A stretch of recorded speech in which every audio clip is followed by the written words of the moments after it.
అంటే మీరు అంటే నేను ఇందాక శబరి గారు మాట్లాడుతా జన సైనికులు చాలా గట్టి వ్యక్తులు అంటుంటే అంటే ఎంత గట్టిదనం లేకపోతే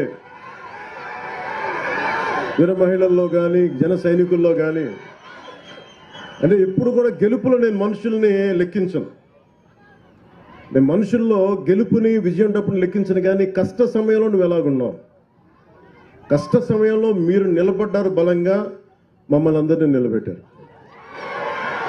అంటే ఏం లేదు, అంటే రోడ్ల మీదకి ఇక్కడున్న వేదిక పైన నాయకులందరూ తెగించి రాగలరు. కానీ వెనక మీరుండి మీరు బలం ఇస్తే 175కి మనం 164 సీట్లు కొట్టగలిగాము, 21 పార్లమెంట్ సీట్లు. అంటే ఇది సామాన్యమైన విజయంగా దేశం తల తిప్పి చూసిన విజయం ఇది.